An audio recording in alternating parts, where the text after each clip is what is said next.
Hello. I'm realizing we are the last thing before lunch, so we will commit to being and ending on time.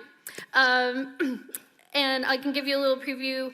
We've already heard this morning a lot about the importance of all stakeholders and a whole community approach, which I think we are all in agreement that that's a great concept, but we know that it is easier said than done.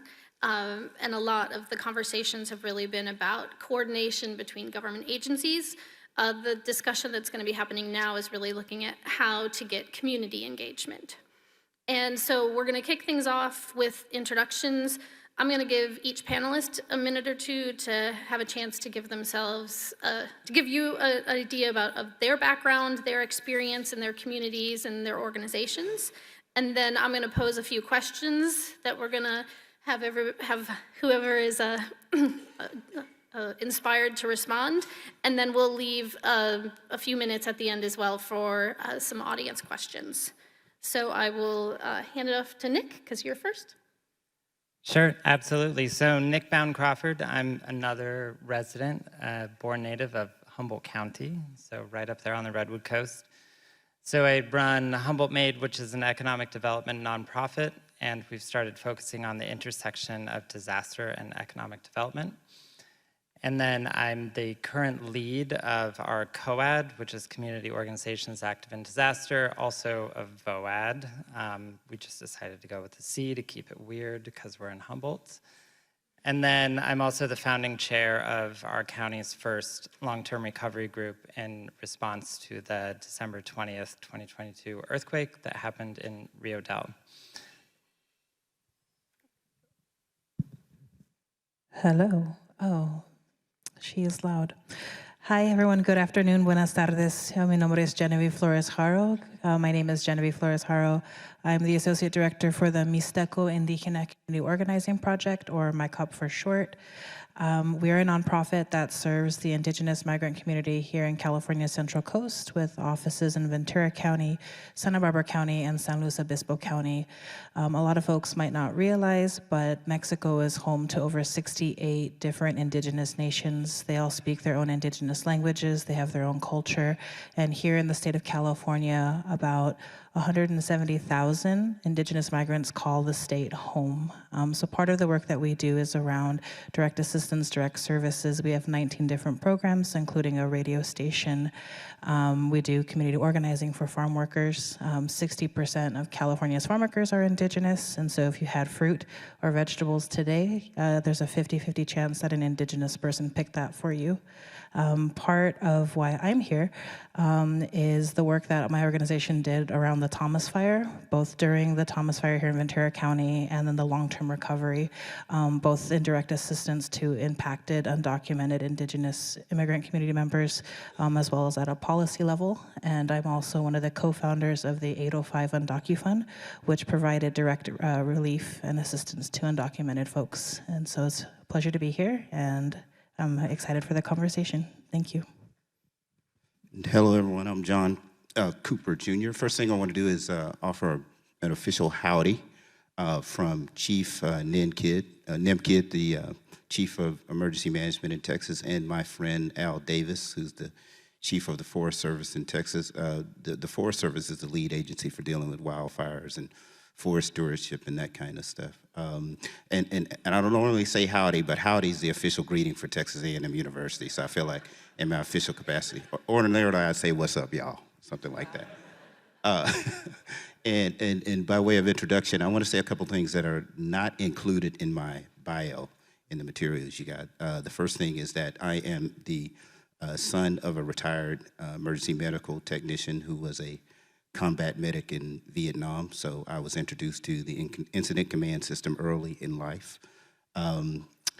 The other thing is that in addition to being an assistant vice president in the office of the president in Texas A&M, I'm also a professor of the practice in the Department of Landscape Architecture and Urban Planning. I'm a city planner by training.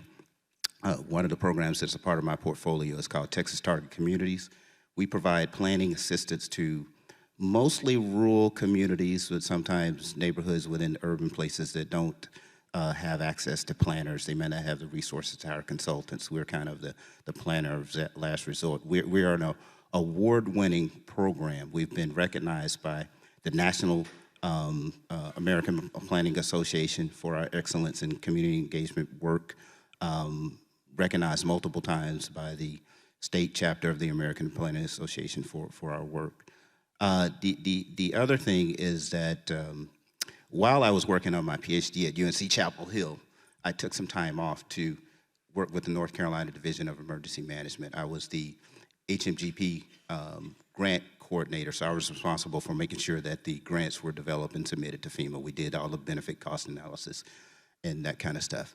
And then my time off from the PhD, working with North Carolina Emergency Management, there are three things that I learned. The first one being that I came into the agency having an understanding of the kind of the basic phases of emergency management, that is mitigation, preparedness, response, and recovery. After a few years with North Carolina Emergency Management, I learned that there's actually a fifth stage of emergency management. So there's mitigation, preparedness, recovery, and finger pointing, right? Yeah, so it's a thankless profession that we are in, because I feel like I'm a part of it. The other thing I learned is that there's a disproportionate impact of disasters on some populations, right?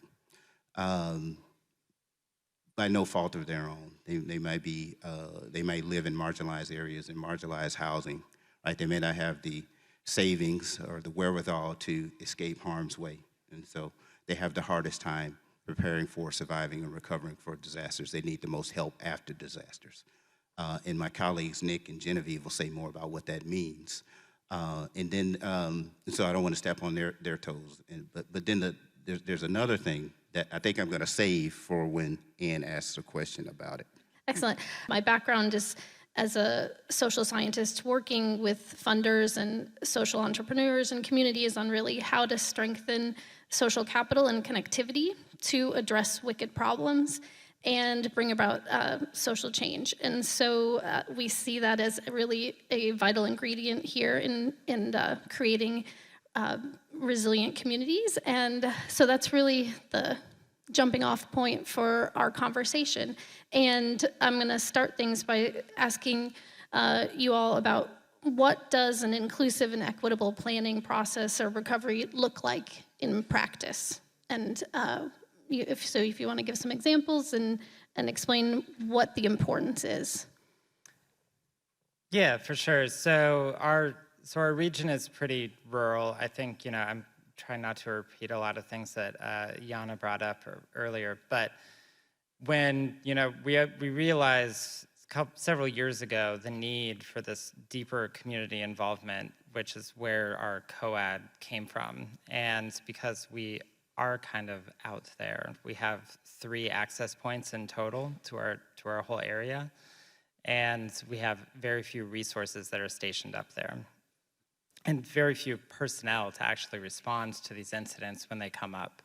So we needed to find a model and a backbone for a more collaborative environment where community organizations, public and private partnerships could come together and respond in the moment.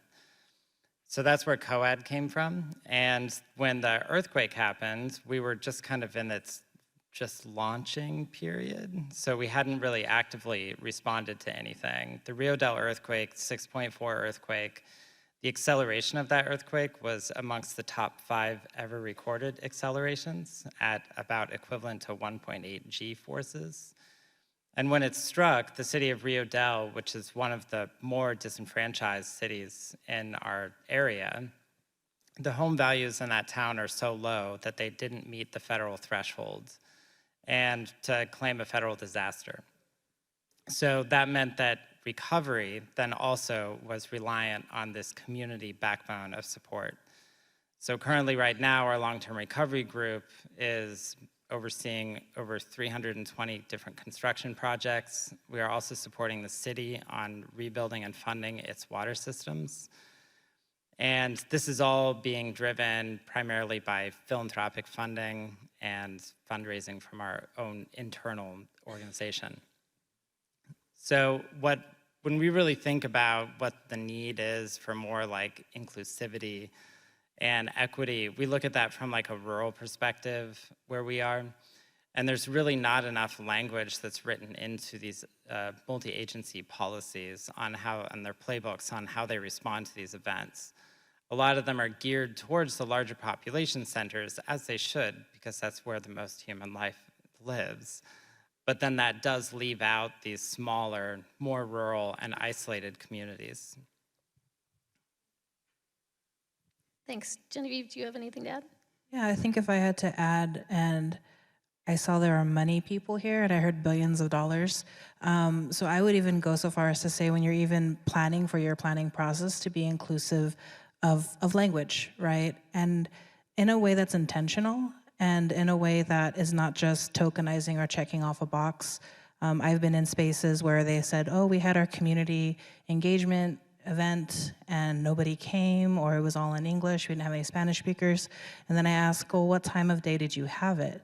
If you're having it at 2 o'clock on a Thursday, you know, our farm worker population can't make that. They can't take a day off work for that. So to really try and be intentional about that piece of it when you're trying to get community engagement or community voices, and then not so much just the extraction piece, but thereafter, right? So once you have your plan, how are you going back to the community and reporting back on what you gathered? I think is also another crucial piece that we often don't think about, especially if we're thinking more about like operations, logistics, moving things, et cetera. Like I think in these processes, we lose that human piece. But it's important to report back to the community because they'll remember that they attended your event. They'll remember that they gave you their feedback. But if we don't circle back with them and tell them, okay, but this is the plan, you know, they're not likely to participate, you know, with future opportunities arise. I think I'll end with that for that. So I'm going to have a more long-winded response to your question. And I'm going to, you know, share the third thing I learned from my time with North Carolina Emergency Management, and that is that even when emergency managers believe in the efficacy, the value of engaging the public in the design and execution of planning programs, it's not something that they're skilled at, right? They're not community builders by training, right? And it's something that they need practice in, right? And it was the subject of my dissertation, actually. I wrote a dissertation about the extent to which marginalized populations are accounted for in disaster plans. And I looked at a national sample of disaster plans, just looking for any evidence that of the attitudes and the competencies of emergency planners, the extent to which they tried to plan meetings and invite a diverse group to participate in the process. And I can tell you, looking across the nation, and more than 100 plans, I found very few instances, so few in fact that I had to use a special kind of statistical analysis to analyze the results, to find some kind of significance. I'm happy to report that California was one of the places where, at the time, this is almost 30 years ago, at the time that you'd seem to have more progressive attitudes towards inclusion, right? And I'm pleased to hear that culture of preparedness, that culture of inclusivity is still here, right? One of the other places that I found bits of evidence was in Florida. And I'd be afraid to have a conversation about diversity, equity, and inclusion, you know, in Florida. Where's Chief Berlant? You know, hey, Chief, I think I might need 5 feet of defensible space, you know, in some audiences in Florida. That said, so, you know, even in my time working at North Carolina Emergency Management, while I was working at North Carolina Emergency Management, I was also volunteering with environmental justice groups, grassroots groups. Some of my mentors were, you know, taught by civil rights leaders. One of my closest mentors was taught by Merle Evers, who was the widow of Medgar Evers, right? Some of you know who Medgar Evers is. And I believe that despite all the time that I spent volunteering with environmental justice groups, despite all the time I spent studying the principles and practices, I took theory of social mobilization, collective action. You know, I took those courses while working on my PhD. I didn't feel like I was steeped enough in the practice to be able to teach it because, you know, I wanted to be able to teach emergency managers about how to do this meaningfully. And so I wound up at a nonprofit where I was trained by community building practitioners. and still working with emergency management in the process, and still dabbling in research as I was doing my work. And so I want to share with you some results of a research study that I did with some colleagues that it was, again, another national study that looked at the attitudes and beliefs and behaviors and competencies of emergency managers with regard to engagement. This study is a little dated now. It's almost 10 years old, but I still think some of the stuff that I see applies. And so when we asked them about, the things that, we asked emergency managers about the things that concerned them about doing engagement, the number one thing that they said is that it would be dominated by special interests, right? And, I've heard stories from planners and emergency folks about how, sometimes if you wander off into the woods and try to organize the critters, sometimes a bear will chase you back into town, right? But we heard Stephan talk about his, where's Stephan? Stephan this morning talked about watching Grizzly Adams when he was a kid, right? And what was Grizzly Adams' best friend? A bear, right? And so my mentors encouraged me to learn the ways of bears, right? Become friends with bears so that they don't get pissed off and, you can work with them. Another thing that emergency managers are concerned about was that the work does not guarantee representation. And in my experience, when you're not intentional about trying to invite an inclusive group of folks into a conversation, it guarantees that it won't be represented, right? And what we know from experience is that lots of times people don't show up is because they didn't know they could, or they weren't invited to participate, right? So let me share one more before I let you ask another question. The other thing is that emergency managers were concerned that the public lacks their expertise to contribute, and I can tell you in my experience, when lay people have the wherewithal to make wise decisions about their futures, right? With a little bit of training, especially if their lives, their families, their communities at stake. We heard the question about, someone being concerned about their family. If their families are at stake, they have the motivation to learn, right? And they can make wise, savvy decisions with just a little bit of training. The other thing is, I think as a professional, I never want to assume that I have enough information to make a decision without involving the community, right? Whenever I work into a community, I come as with the humility of a co-learner. I recognize that there are some things that I know from experience, some things that I know from study, from research, official information, if you will, and then there are things that indigenous people know by living, by passing down behaviors and generations of just knowing from being in a place, right? And so when I start to work in a community, I begin with the information that I can gather from formal sources, and then I present that to the community, and I ask them, does this make sense? I never forget once I was in a meeting in West Virginia, and I was trying to organize the community. I was presenting census data, and I was talking about how in this community in West Virginia, 1% of the population is African American. Someone stood up and said, no, that family moved, right? And so I had to respect the local knowledge, right? And make sure that it was accounted for before we had the conversation about, okay, what else do we need to know? Okay, and what actions are most appropriate for this context? There's more I could say, but Thank you. So I think we've covered a lot of the challenges and complexities. I want to make sure we spend some time talking about some of the successes that we have experienced and examples that we can give. So Genevieve, if you want to kick it off, and then we can go from there. Yeah, for sure. I'm just going to take like 30 seconds to set the stage so that you know where we started, so that we can appreciate how far we've come. So during the 2017 Thomas Fire, it was started on December 4th. I remember that because it was my brother's birthday. And I remember everything going pitch black. We lost power. And I went to go look for information to push out on my nonprofit, my CAWFC social media page, on our radio station page, because we have a pretty wide reach, and everything was in English. And for those who aren't from Ventura County is home to about a third of the population here speaks Spanish. And that doesn't include, again, indigenous languages like Mixteco or Spanish, or Mixteco, Zapoteco, Purepecha. So part of my work during the Thomas Fire was around language access, making sure people were getting information, because although our community members, their homes weren't impacted by the fires, then the workplace they were impacted, whether they were domestic workers, landscapers, or farm workers that continued to pick throughout the whole duration of the Thomas Fire, and making sure they had access, number one, that there's a fire, and number two, how to protect themselves and what their workplace rights were. Because as you can imagine, some of the growers weren't as keen on giving them N95 masks or respirators.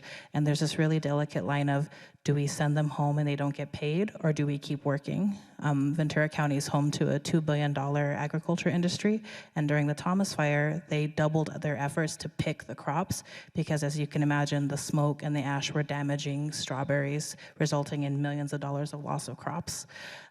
So there was that part of it. And so as a result of our advocacy work, one of our local then Assembly members, Assemblymember Monique Limon, now State Senator Monique Limon, wrote and successfully passed AB 1877, which in California requires for emergency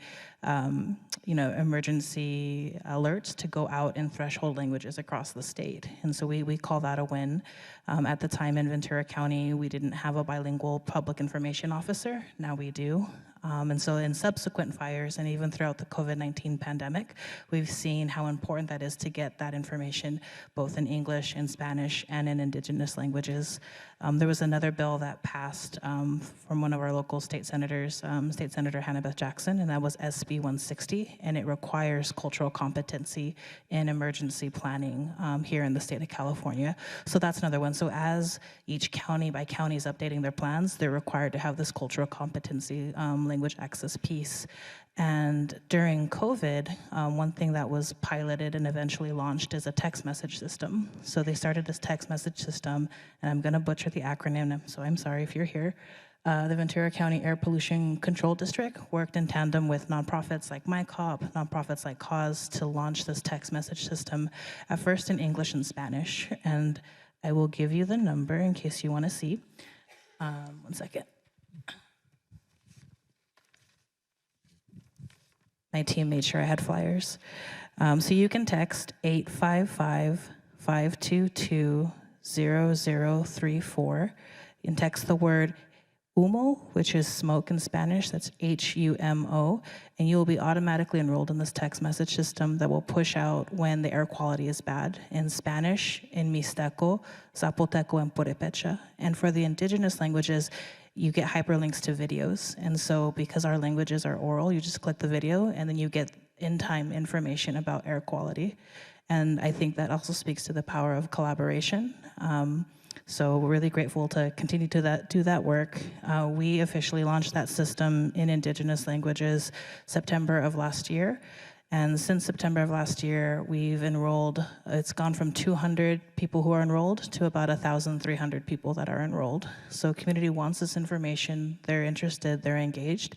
We just have to let them know that these resources are out there, and that, even though they weren't there before, they're there now to keep them informed.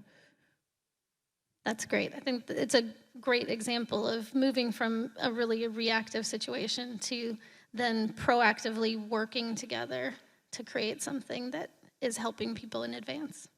So Nick, I don't know if you wanted to add at all in terms of lessons and successes that you all have accomplished in pulling together community groups?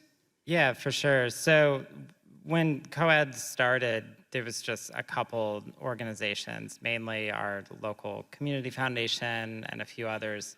Right now, we're over 60 NGOs that exist as members. And so what that means now is that we are really able to step in and assist and back up whatever our OES team is doing. And so to date, now, we actually have a seat within any of our EOCs that are established, and that seat is for the community representation. And we're really able to we don't have red tape or bureaucracy, which I think there's a lot of that in this room. And so during the last Lightning Complex fires and up in Del Norte with the Smith River Complex fire, Since Del Norte in particular has very few resources, I went up to Del Norte right when the fire started and I asked where their OES team was, and they pointed me to one singular individual who was sitting at a desk in a corner of a room. And so the size of the county in Del Norte, and almost a third of their county was under an evacuation order. And it was a fire that was raging, just going crazy out of control. I think CAWFire had over 1,000 personnel up there at one time in Gasky fighting that fire back very successfully. And so we started getting all these calls. We ended up distributing over, I think, about 12.6 thousand gallons of water in 1 month. And that was all just from private partnerships. We were just reaching out into our network, getting water donations, getting trucking, and just fanning it out over the Tri-County region. The largest success that I think we saw from really building on this community organizations partnership was that fed directly into our long-term recovery group. And this being the first long-term recovery group in this northern half of the state, which is really surprising because LTRGs are really kind of part of the standard formula with major disasters. And we are highly disaster prone up on the North Coast. We have earthquakes, we have 3 large plates that just come all together right there, right under Arcata and Eureka. And then we're also heavily forested, so we do have that high risk of wildfire. And then there's the access points, which I mentioned before. So having this new standardized model, we're setting precedents with the LTRGs, we're building this partnership with our government agencies is really setting us up for deeper success. Something that we're also really paying attention to, we talk about needing to focus a lot about, enhancing and updating our response and relief efforts on a regular basis, but what we also really need to do in tandem with that is take a look at how we can continue to enhance our recovery efforts, because as the incidents increase in velocity, the recovery efforts are going to also be increasing in velocity, right? So they're going to require a lot more resources and a lot more manpower. We have 2 contractors that will give us bids on repairing houses in the entire county. And with over 300 construction projects just in one small town, and also 300 projects, that represents over 1/3 of Rio Del's housing stock, which was just kind of taken away overnight. That's kind of just a glimpse of what we're looking at in a rural region. So I think what I would really challenge all the, government representatives or agency representatives, lean into those community partnerships and rely on them. We are definitely here and waiting. And when that door was open during the earthquake for us, we just really saw this great response just kind of skyrocketing. And now it's we actually have written into our OES playbook this community partnership as being the second person that's called. So I got a call, I was the second person on the list when the lightning complex started, just to make me aware and put us on standby. We were able to turn on COAD, activate it, and then we also activated it for Del Norte as well. So we've seen some really good successes. I think that big success point, though, was that just acceptance from the government agency side and kind of giving us a seat at the table. Great. I will add a little bit more about the work in Ventura County that we have done through the long-term recovery group that was started in 2017 after the Thomas fire that Genevieve mentioned. About 2 or 3 years into it, there were announcements in ANOFA for community development block grants for mitigation work.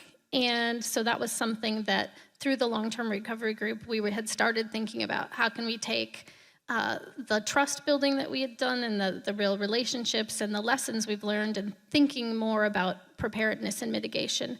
And so we talked with various entities around the county to understand who was going to be applying for those grants. And several of the cities, the county applied, and there was a collaborative group that of nonprofits that applied together to help build up the Ventura County VOAD and really build give us some resources to do more of the planning and technical assistance to get the nonprofit sector here within the county more prepared. And so I think there's actually, the Ventura County VOAD has a table here, and the director that we were able to hire to help coordinate that work is here. Pamela, if you're in the room, you could raise your hand. There she is in the pink.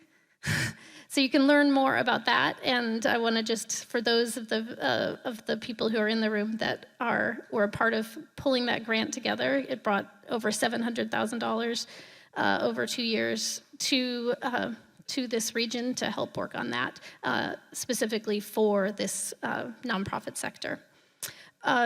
So I think we've got or John, did you want to add one more? Yeah, I wonder if you want me to tell the story about that picture. Oh, yeah, the picture that's up there right now? Great. And then we'll go to, one more, and then we'll move to the audience. This is a photo of a group I worked with back in, I want to say 2005. I started to work there. But it just reminds me that a couple more things about things that concern emergency managers about engagement. One is that they worried that it would increase their amount of time and the costs related to doing the planning work. And, I say to them, change doesn't happen overnight. A lot of the places that they're working with, it took generations to get into the situation that they're in. And in my experience, if you take the time to do the organizing work on the front end, it makes things go faster later. That's the one thing. With regard to cost, you guys know that the cost that the money that you invest in mitigation and planning is way higher. The return on investment is way higher than for response and recovery, right? And so that's one thing. So then the other thing that emergency managers were worried about was that when they tried to do engagement, that it would somehow undermine the trust in emergency management officials. And I have to say to them that that's never happened in my experience, right? When I take the time to try to engage lay people in the process of determining what's going to happen in their community, it always increases the amount of grace and mercy that I get.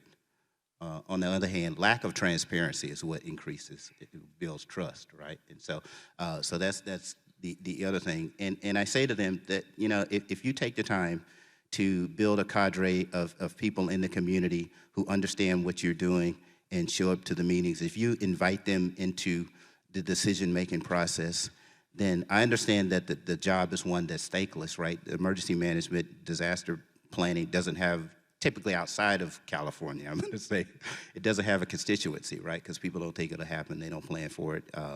If it happens, it won't happen to them. If it happens, it won't be that bad. So they don't invest a whole lot of money into it. But then when a disaster happens, again, all the fingers are pointed at the emergency manager. When it's time to cut budgets, right, the emergency management office is the first one to be cut. So this guy the guy in the top with his eyes closed in the picture, he's the emergency management coordinator in this rural place, a one-man shop, right, working part-time. He was wearing many hats, right, and didn't have the resources. And I helped him organize this team, right? And you can see it's a diverse team, young, old, male, female, all kinds of genders, all kinds of issues voiced among this group. And I can tell you, by the time we're done with this process, they wouldn't let him be fired without a fight, right? They were going to the city council. They were advocating on his behalf for more resources. And so it doesn't undermine trust. It builds trust. It helps achieve I think what we're all saying is we need a holistic kind of shared vision of where the community needs to go. I'll leave. Great. So I think we've got just about 10 minutes if anyone's got a question for anyone on the panel. Sure, thanks. I'm Brian Newman-Lindsay with the Department of Conservation, and we work with a really large network of conservation groups and fire agencies and other folks. I'm just gonna say, we're a pretty technocratic bunch. And something we hear is that we will ask about or advocate for community engagement and folks will say like, well, what's this environmental justice group gonna say to us about fire, right? Or about this like complex forest habitat? Because they're not involved in this space right now, right? They're doing something else. They're involved in air pollution, or they're interested in this other thing. On the flip side, we'll see people who are extremely enthusiastic about engagement, and they'll talk to us and they'll say, we got to engage these people because they're a valuable resource, right? Like they're going to contribute to us, and so we need to get their knowledge and get their contributions. Without recognizing that those people are like, it's like, oh, we need to go to the under-resourced communities to ask them for help. And so I'm just curious if you've encountered that tension, and then what you would say to those sort of groups about like, what does good engagement look like that's going to bring in what you need without taking from like a community that probably doesn't have as much as they should? No, I think you kind of like, I'm gonna go back to kind of what I was saying about really leaning into those community partnerships. I get calls from our public information officers on a pretty regular basis, running things by me and how they should be approaching certain things with different pockets of different communities. And then we utilize our network to actually, because we have people and leadership in the communities that can help talk about these things and help explain things. And even on the mitigation front, like each community, and I think this was talked about in the previous one, each community is gonna have a different response and reaction to these different forms of mitigation. But you just need to know how to actually like transfer this language and information to those individuals. And that's really when you just lean on the leadership in the community. So finding those collaborative networks that can really light up that phone tree for you and get down there, boots on the ground. There's people in every community that are willing to do that. So COADs, VOADs are kind of an awesome starting point for that. Offices of Equity are an awesome starting point for that, if it's an equity conversation. So yeah, I would just lean on your local community leadership. We haven't really interacted a whole bunch of pushback. We do, we had a couple agencies that were offering to just like send a bunch of trailers into Rio Del for us, modular homes. And we kind of put our hands up and asked them to slow down for a minute. And we went on the ground into the community and asked their opinion on what they wanted. They didn't want modular homes because all of the modular homes that were affected by the earthquake were completely off their foundations, and now they're totally terrified of living in a modular home. So we had to go back to square one with them and find a different alternative. And so we found a new vendor and a new partner, which is Habitat for Humanity, thank you very much. And they are proceeding in a different way. I just say again, it's one thing to know that it needs to be done. It's something else to be skilled at the design and management of inclusive engagement program. That's one thing. The other thing I could say is one of my rules of thumb to my students is by invitation only, right? If they don't invite you in, don't show up. And there are ways to garner invitations, which I can talk more about, but only by invitation is how I work. Just add one piece about like technical language, because I feel like a lot of this work is technical language, and when we want to explain it to community members, the way that I like to think of it is sometimes there's a concept in English and I have to be able to put it in at least like a second grade Spanish so that it's understood. And then for indigenous languages from Mexico, like Mixteco or Zapoteco, if the word doesn't exist, they have to describe that. So our staff has to really know these concepts so that they can do an adequate interpretation of what we're trying to relay. Just a quick example with COVID, not a word for COVID because it's new and these languages are 5,000 years old. So they had to go into symptoms and they had to really know up and down like symptoms of COVID, how it spread in order to do that type of outreach. And so I also think of that, like how can we take these high level concepts and like break it down so that anyone can explain it to anyone and there's that clear understanding. One thing I would add, just on that came out of conversations that the four of us had in preparation, was so much of it is about relationship building before. And so it's not just about invitation to the official like planning event or something, but it's the informal conversations and that so that you can then like use that to inform how might be the best way to invite and approach these things. Yeah, for sure, because it's one thing on our end, like as a community-based organization, we know how to do our work well. But I need to know what the other side knows. And luckily, through the collective trauma of the Thomas Fire, through the COVID-19 pandemic, we've built those relationships up. So if our director for Calaway and Ventura County, he can call me, he can text me, and he can say, hey, I have X amount of COVID tests, I have X amount of N95 masks. Great, I have 70 staff member that can do that distribution. You have this piece of information? Great, I can put it on my radio station and 20,000 people will listen to that every day. So it's also that piece of one, getting to know the people in the room, and two, what can they do and what can they not do as well. Thanks. We're going to wrap things up, but I wanted to give people just a chance because we're talking about these specific actions that folks can take to help create a more welcoming or inclusive environment. So if there's any other thoughts that folks had, I wanted to give this last 1 minute to add to them. Yeah, well, I mean, I'm up here giving the never-ending sales pitch for COADs and VOADs, but just about every county has a COAD or a VOAD. And even if you are an agency, you can still attend the meetings and you can still engage with them. We actually encourage it. So there's a misconception that COADs and VOADs are just kind of NGOs and the door's shut. That is not true. So COADs only operate in partnership with government agency. That's how the whole relationship works. There's members of COADs and VOADs, and then there's partners of COADs and VOADs. The partners are governmental agencies. So I encourage everybody to just reach out, attend the meetings, and just kind of start there. I would say just thinking long-term, again, kind of go back to my earlier point, I know what I know, and other agencies know what they know. So how can we come together and have those thinking spaces around what is going to be like more of a long-term solution, whether it's a policy solution or whether it's something a little more local, having those conversations, because I think that's the easiest thing. There's not dollars attached to having those conversations. And then outside of that, how can we attach dollars to, again, trying to have more inclusive practices, whether it's language, whether it's childcare, whether it's having it at irregular hours, the weekends.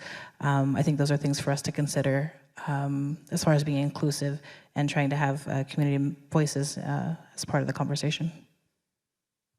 So I told you I'm a professor of practice, so I'm really struggling to restrain myself. I teach a whole class on this, so I don't want to drag it on. I'll just say, Google the Texas Target Communities Program. That's the program I lead. I think you'll find a lot about how we work. Someplace on our website, there's a covenant of communities. There's a listing of our rules of thumb for community engagement work. That's one thing. The other thing is the Texas Forest Service just completed its 4th annual Leadership Institute. There might be some resources there that might be helpful for this audience.